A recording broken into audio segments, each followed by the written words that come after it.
नमस्कार दोस्तों, scary files में आशीष के साथ आप सभी लोगों का फिर से स्वागत है एक और खौफनाक और दिल को दहला देने वाले एपिसोड में। दोस्तों, मैं आशीष कुमार आप सभी लोगों के सामने एक ऐसी सच्ची घटना लेकर प्रस्तुत हो चुका हूँ जो आपके रोंगटे खड़े कर देगी। ये जो घटना या फिर ये जो कहानी है दोस्तों, आज से करीबन 8-9 साल पहले यानी 2014 की कहानी है, जो साहिल और रोहित नाम के दोस्तों के साथ घटी थी। और इस घटना में दोस्तों ये जो कहानी है, साहिल नाम का जो लड़का उसकी डेथ हो गई थी। बहुत ही बुरी तरह से बताया गया कि रोहित के द्वारा जो काला जादू है उसके कारण साहिल की डेथ हुई थी। तो दोस्तों ये थी कहानी की मेन विजिट। अब कहानी को बातों बातों में शुरू करते हैं, तब तक आप अपने कानों में ईयरफोन लगा लें। नमस्कार दोस्तों, बात होती है 2014 की, जब साहिल और रोहित अपने कॉलेज में पढ़ाई कर रहे थे। तभी एग्जाम के फाइनल एग्जाम होने से पहले साहिल की ज़िंदगी में एक लड़की आती है जिसका नाम कुसुम का था। साहिल और कुसुम का अच्छे फ्रेंड्स बन चुके थे, लेकिन जो रोहित नाम का लड़का था इन चीज़ों में बिल्कुल भी इंटरेस्ट नहीं रखता था, क्योंकि वो अपनी ज़िंदगी के प्रति काफ़ी सीरियस था। अपनी लाइफ के प्रति वो सोच रहा था कि कुछ बड़ा करना है गवर्नमेंट जॉब के लिए। तो ऐसे मतलब रोहित और साहिल थे ऐसे ही चल रहे थे। तो वो अपने डिसीजन लेते हैं कि अपनी लाइफ में आगे क्या करना है। तो जो रोहित होता है वो गवर्नमेंट जॉब के लिए सोचता है और जो साहिल होता है वो फोटोग्राफर के लिए। लेकिन उसके पास कैमरा बिल्कुल भी नहीं था, ना इस चीज़ के लिए उसे फैमिली सपोर्ट कर रही थी, ना ही किसी और से कहीं से रिस्पॉन्स मिल रहा था। तो साहिल इसके लिए थोड़ा सा स्ट्रगल कर रहा था, थोड़ा इधर उधर काम भी कर रहा था। और जो वो था रोहित, वो अपने गवर्नमेंट जॉब के लिए अप्लाई कर रहा था। तो जो रोहित है उसकी करीबन 1.5 से 2 साल में गवर्नमेंट जॉब लग जाती है और उसकी जॉब अच्छी चल रही होती है, रोहित का काम चल जाता है। लेकिन जो साहिल था वो अपने कैम फोटोग्राफर से काफ़ी अच्छा मतलब मोहित था, अपने काम से प्यार करता था। तो उसकी लाइफ में जो लड़की आई थी कुसुम का, वो उसे बताता है कि मुझे ऐसे ऐसे दिक्कत है और मेरे पास कुछ भी नहीं है, तो मुझे एक अच्छा से कैमरा चाहिए। और ये जो बात बताता है साहिल दोस्तों, अपने जो बर्थडे होता है उससे 3-4 महीने पहले ही बताता है कुसुम का नाम की लड़की को। और वो जो लड़की है पता नहीं कैसे ना कैसे करके वो एक कैमरा ला देती है और उसके बर्थडे पर साहिल को गिफ्ट कर देती है। साहिल कैमरा लेकर काफ़ी खुश हो जाता है। और दोस्तों वो कैमरा भी काफ़ी महंगा था। साहिल ने 2-3 बार ही जवाब मांगे कुसुम से, लेकिन बाद में इग्नोर कर दिया। उसने सोचा चल छोड़ो, मेरा काम तो अब चल जाएगा जो भी होना है। तो ऐसे ही जैसा बर्थडे जाने के बाद कुसुम का नाम की लड़की से काफ़ी प्यार हो गया था। वो दोनों मतलब ऐसे हो चुके थे कि किसी के बिना कुछ भी काम पूरा ना होना। मतलब जो भी करते थे साथ करते थे, घूमने जाते थे वैसे ही घूमने जाते थे, साथ ही जाते थे, मतलब इकट्ठा रहने लगे थे, जिसे हम रिलेशनशिप कहते हैं आज के टाइम में। तो ऐसे ही वो रहने लगे थे, उनकी ज़िंदगी भी काफ़ी अच्छी चल रही थी। तो जैसे जैसे साहिल अमीर होता जा रहा था, यानी अगले 2-3 सालों में वो काफ़ी ज़्यादा उसके पास पैसे आने लगे थे, एड वेड के काफ़ी काम मिलने लगा था। उसका जो फोटोग्राफी का काम था काफ़ी धीरे धीरे काफ़ी बढ़ बढ़ कर चढ़ने लगा था। तो साहिल अपनी ज़िंदगी में काफ़ी खुश हो गया था और वो सोचता था कि ये सब कुसुम का के आने के कारण ही हुआ है। और हकीकत में बताऊं तो दोस्तों ये उसी के कारण हुआ था। आगे की कहानी और भी इंटरेस्ट होने वाली है, डार्क होने वाली है, तो आप सुनते रहिए। तो जैसे ही जैसे समय बीतता है, 2 साल के बाद 2016 में जब प्रवेश करते हैं कुसुम का और साहिल, उनकी अच्छी मतलब बनती नहीं थी। जो साहिल था उसका किसी के साथ अफेयर होने लगा था ऐसे ही ऐसे। जैसे आप भी समझते हैं दोस्तों, जब कोई आदमी ज़्यादा अमीर हो जाता है तो कुछ ज़्यादा ही उड़ लेता है।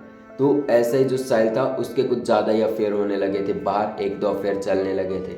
और जो कुसुम का नाम की लड़की थी उसे ये चीज़ बिल्कुल भी पसंद नहीं थी। वो ना ना करके मतलब उनका ब्रेकअप तो हुआ नहीं था, लेकिन ना ना तू मैं ऐसे होती रही थी। ऐसे चलता रहा, कम से कम 3 से 4 महीने चले जा चुके थे। तो ऐसे ही जो साहिल था, एक दिन प्रिया ने कुछ ज़्यादा ही बोल दिया था। सॉरी दोस्तों, जो कुसुम का उसने कुछ ज़्यादा ही बोल दिया था। उसने सीधा कहा कि ये सब मेरे कारण ही हुआ है। जो सब झगड़ा बढ़ चुका था तो साहिल से सीधा कहा कि ये सब मेरे कारण हुआ है और तू क्या चाहता है, ये सब मेरे कारण है। तो इस बात से साहिल काफ़ी ज़्यादा गुस्सा हो गया और उसने कुसुम को गेट से बाहर निकाल दिया और कह दिया कि दफ़ा हो जा, ये सब तेरे कारण हुआ है। तो ऐसे ही अगले 3 से 4 महीने गुजर जाते हैं। जो साहिल था, जो अपनी मतलब रिच हो चुका था, उसकी स्थिति खराब होने लगी थी और धीरे धीरे वो एक ऐसी स्टेज पर आ चुका था कि मतलब वो अपने जो वर्कर थे उसको ना ही उनको सैलरी दे पा रहा था, ना ही कोई काम ठीक से हो पा रहा था।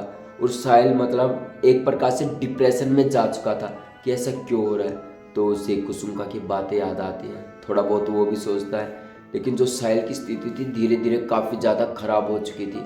उसके मतलब जो वो चाह रहा था वो हो नहीं रहा था। ऐड मिलना बंद, काम करना बंद, मतलब ट्यूटोरियल घूमना उमना, जो लोग उसके नीचे काम कर रहे थे उन्हें सैलरी भी नहीं दे पा रहा था। और काफ़ी लोग उसके घर में भी आए और कहा कि यदि सैलरी नहीं मिली तो तुम मारे जाओगे। ऐसा साहिल के प्रति हुआ था। तो साहिल का जो घर बार था उसे गाड़ी वाड़ी सब कुछ बेचना पड़ गया था और उसके साथ भी ऐसा ही हुआ कुछ। साहिल ने सब कुछ बेच दिया और वो बस अब अकेला रह गया था अपने घर में। एक किराए के घर में उसने कोई काम करना शुरू किया, एक एजेंसी में। वहाँ पर उसने अपने पैसे जोड़ने वोड़ने शुरू किए, ऐसे महीने के 5,000 4,000 ऐसे जोड़ जोड़ कर उसने थोड़ा सा अपना कारोबार बढ़ाया। लेकिन तभी अचानक जो साहिल है उसकी छाती में दर्द होने लगा।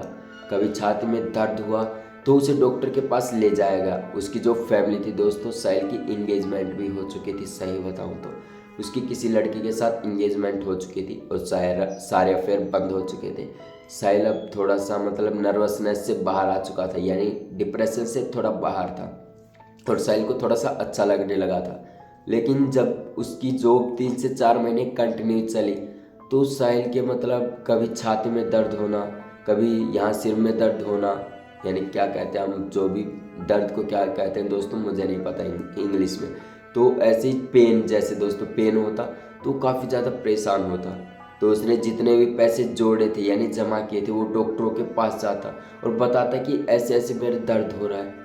तो डॉक्टर कहते कि आप तो नॉर्मल है। 1-2 दिन में टेस्ट की रिपोर्ट आती थी और जो डॉक्टर थे दोस्तों पैसे हड़प लेते थे और कहते थे कि सब कुछ नॉर्मल है। ये सब हरकतें जो साहिल उसके साथ 8 से 10 दिन तक चली थी। कभी यहाँ छाती में पेन होना, कभी दिमाग यहाँ पर पेन होना, हाथों में पेन होना, ये सब वो 5 से 6 डॉक्टरों को दिखा चुका था लेकिन सभी ने ओके का जवाब दिया था।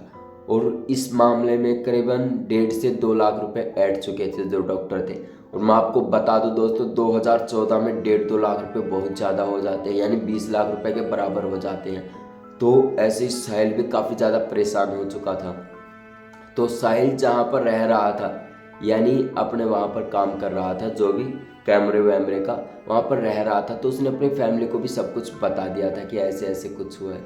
लेकिन उसने जो लड़की थी कुसंका, उसके बारे में किसी को कुछ भी नहीं बताया था।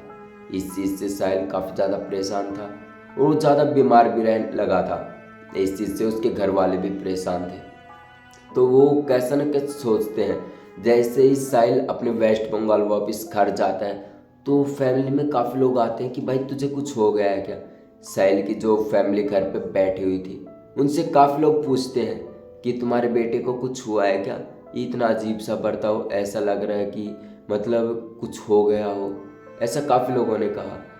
तो उसकी जो फैमिली साहिल की वो कहती है कि ऐसा तो कुछ नहीं हुआ इसके साथ, ये तो बिल्कुल सही है।